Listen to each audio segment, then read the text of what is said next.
जसपुर वालों का कितना जोरदार है।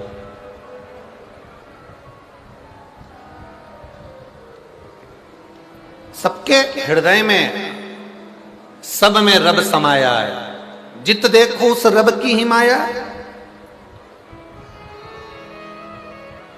यदि सबके हृदय में, सबके चित्त में, सबकी वृत्ति में, सबके मन में, सबके हृदय में शंकर बैठा है, यदि सबके अंदर शंकर विराजमान है, ईश्वर विराजमान है, शिव विराजमान है, भगवान विराजमान है, तो फिर भगवान इनको दुख देता ही क्यों है? क्योंकि भगवान ही तो बैठा है ना सबके हृदय में। फिर दुख देने का कारण क्या? फिर तकलीफ देने का कारण क्या? क्यों दुख दे रहा है, क्यों तकलीफ दे रहा है? तो मेरी जीजी जिसने ये प्रश्न किया है, जिसने ये प्रश्न करा है, जिसने ये प्रश्न पूछा है, शंभु शंभु, जिसने ये प्रश्न पूछा है, जिसने ये प्रश्न किया है, मैं उसको कहना चाहूंगा कि भगवान सबके हृदय में विराजमान है, सबके दिल में बैठा हुआ है। बस दुख की चपेट में वो आता चले जाता है जिसने कभी अच्छे सतगुरु का सत्संग नहीं किया, जिसने भक्ति को अपने हृदय में उतारा नहीं,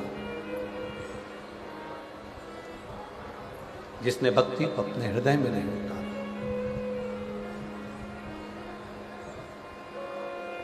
गुरु नानक देव जी ने एक बात कही अपनी वाणी में,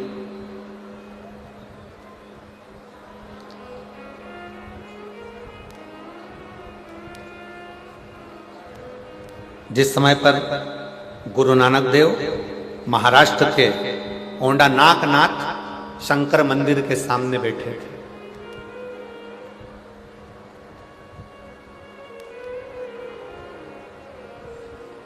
जिस समय पर गुरु नानक देव जी ओंडा नागनाथ महाराष्ट्र के शिव मंदिर की साक्षी में बैठे हुए थे, तो वहां पर उन्होंने संत नामदेव जी से कहा था कि व्यक्ति भटकता कब है? जब उसकी भक्ति में कुछ कमी रह जाती है।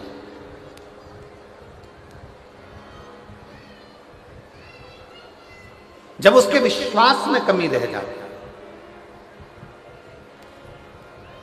उसके भरोसे में कमी रह जाती है।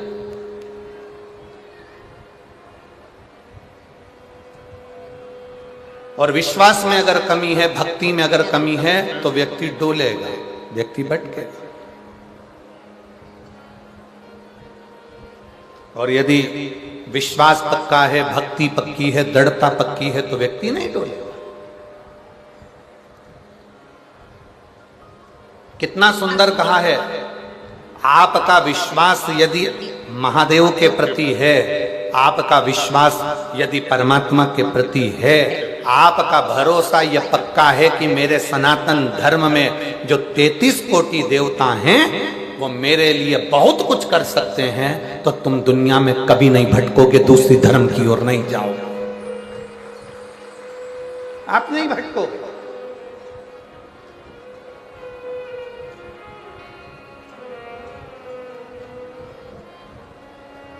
एक कितना सुंदर प्रसंग है।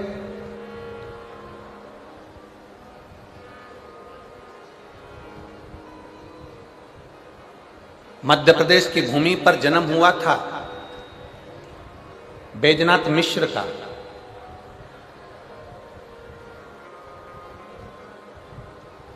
मध्य प्रदेश की भूमि पर एक संगीत का हीरा जन्म लिया था बैजनाथ मिश्र, बेजू बावरा।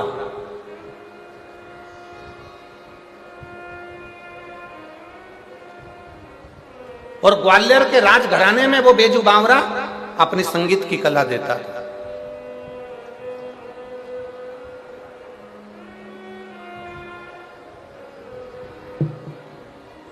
अकबर के यहां जो संगीत की कला देता था वो तानसेन था, और ग्वालियर के राजघराने में मानसिंह के उस राज्य में, ग्वालियर के राजघराने में अगर कोई संगीत की सेवा देता था तो वो बेजू बावरा था।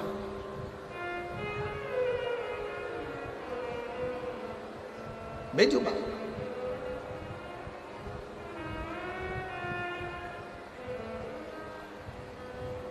एक दिन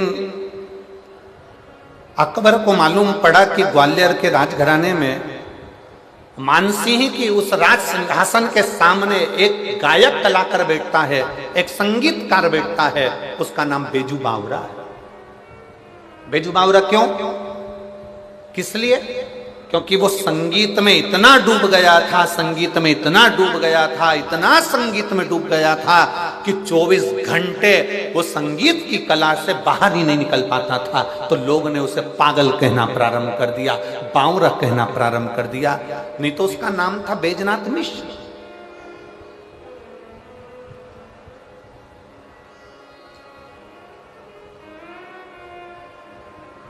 मानसिंह जी के उस राजघराने में बेजू बावरा अपनी प्रस्तुति देता, वहां का रतन था, वो वहां का हीरा था। वहां वो गाता, भजन करता, अपना कीर्तन करता, और मानसिंह जी प्रसन्न रहते।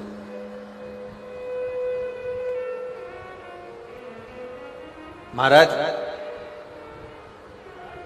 अकबर को मालूम पड़ा, जरा देखिएगा कितना विचित्र कथा है, बहुत सावधानी से सुनिएगा जरा।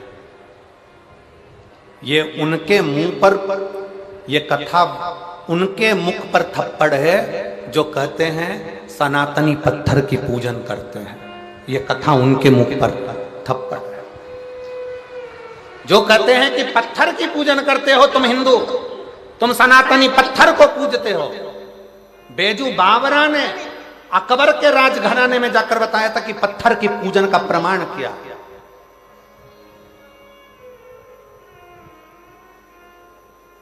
बेजू बावरा ने अकबर के राजघराने में खड़े होकर कहा था कि हम मुर्दे नहीं पूजते, हम पत्थर पूजते हैं और पत्थर को पिघलाकर परमात्मा बना देते हैं। ये बेजू बावरा ने कहा,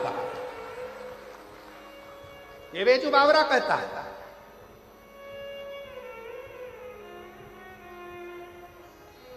अकबर को मालूम पड़ा, सूचना मिली अकबर को, और अकबर ने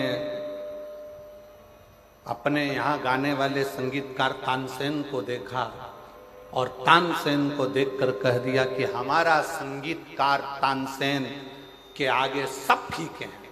ये बेजू बावरा जिसको लोग पागल कहते हैं, ये तो बैजनाथ मिश्र है, पर लोग इसको बावरा कहते हैं, पागल कहते हैं, क्योंकि सही में इसमें बुद्धि नहीं है। अकबर कह रहा है।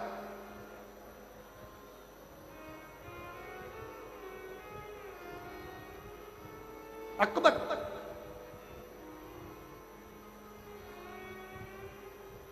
अकबर के हृदय में थोड़ी सी ईर्ष्या जागृत हो गई।